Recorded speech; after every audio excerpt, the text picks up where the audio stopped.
So yeah, what the hell just happened on second semi-final night? Well, I can tell you for one thing, I'm kind of sad that Australia didn't make it because I really do like that song.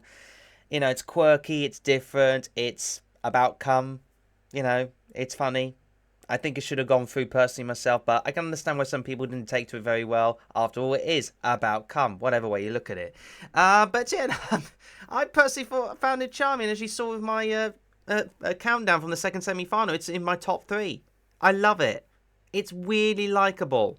See, I'm disappointed it didn't make the final, but I'm not surprised.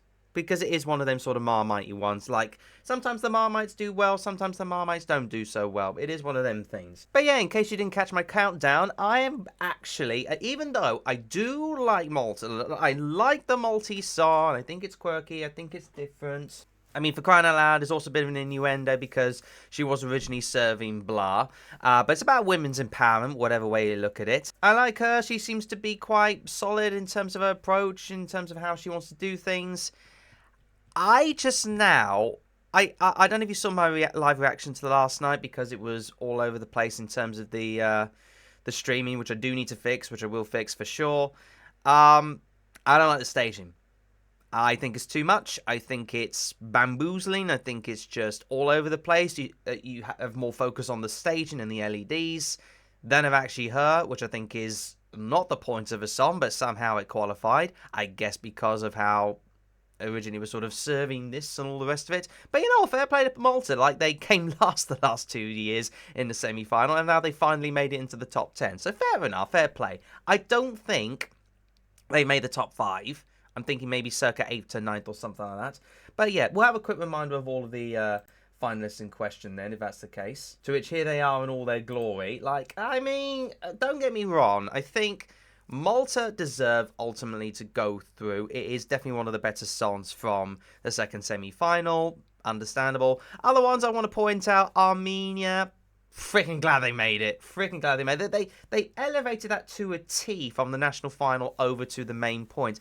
And although a lot of people sort of criticise it for it being shouty and a bit argy, they still made it, and if you think about it, they're still on course to finish second if you count the last few years, because they've improved their positioning eightfold over the last 3 years. And then they finished 8th last year, didn't they? So 8, 16, 20. Oh, yeah.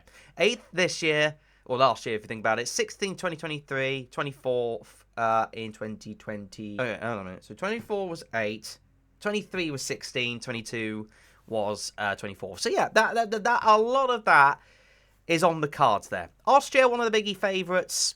Boom shakalaka. There you go. Easy peasy, no problem. And you know what? I get it. I fully get the whole thing now. I do want, not want, I mean, I prefer Sweden to win over Austria, but I would be more than happy for Austria to win with that. That was, outstanding. I totally get it.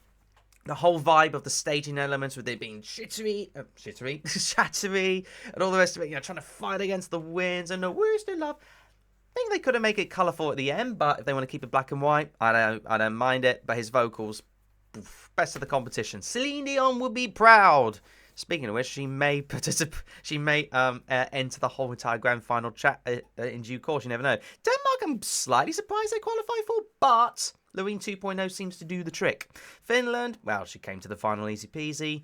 Greece were announced last up. I'm not surprised. They were sort of announced last up, but there you go. Not surprised also they got Israel out of the way, no problemo, after the second one. From the TV, I couldn't hear much booing, but I suspect there probably was a lot since, they've kind of phased it out and all the rest of it. Latvia, I'm more than happy now to see that in the final. It's kind of catchy. It's very, very catchy. Lithuania, I get it. I expect it'll do well. I think it will do well. Top 10, easy peasy. Same for Latvia. Luxembourg, thank goodness the poopies through.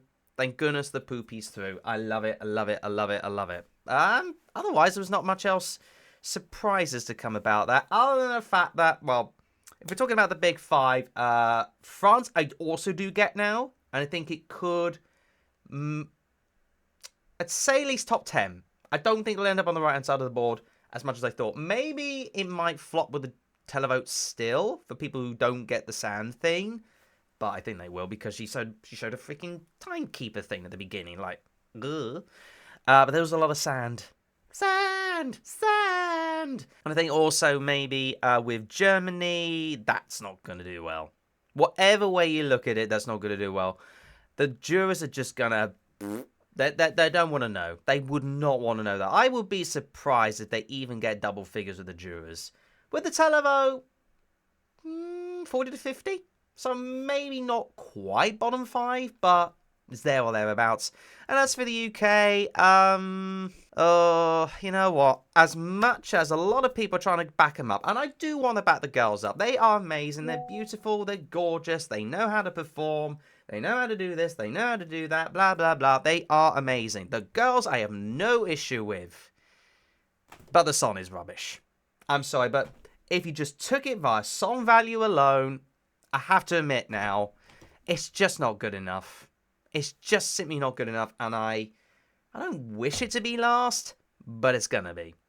So, yeah, you have an early prediction for me. I do genuinely think the UK are going to come last. They're bookies' favourites to come last, for crying out loud. Do you want proof of this? Here you go. See, there are overwhelming favourites now. 22% to come last. Yes, I know it's a bit of a meme at this point, but it seems likely at this point. The song is just... what the hell just happened? It literally is just a case of that. It's a case of using the meme and trying to make it good, but backfiring, in my honest opinion. So I honestly think the UK could easily end up last. Probably nil point from the public again, if you ask me. I hope the jury save it. I think they probably will, but it wouldn't surprise me if there was another double nil point. I hate to say this. There's, again, no issue with Remember Monday. It's just the songwriters. I mean, for crying out loud, 2 of the songwriters at the end of the day are the same people who did Embers in 2021. That's all you really need to know. So yeah, early rant out of the way. Norway, I'm surprised they're very high up in the last odds. I know that's a bit of a meme in itself, but nah. Iceland could be. Same with Denmark, and also Spain and Germany, can understand that. I don't think Portugal will end up last. I think they probably won't do well. But hey, listen, Portugal shouldn't really be in the final if you think about it. I'm not saying they don't deserve it, but given the way the fan bases were, I don't think they should be in the final, but whatever. But yeah, La Royaume-Uni nul point if you ask me. Sorry, guys. So yeah, we look forward to the final, of course, and especially given the fact that we've already talked about the running order. I'll put a link in the description of that. I'm not going to bother speaking about that, other than the fact that I think the battle will be between Austria and Sweden for the win. I still think Sweden is going to win. That's my prediction. Well, actually, I will save that for another video anyway, so that will come out. But yeah, I just wanted to spiel out there. But otherwise, look forward to Saturday. Yay!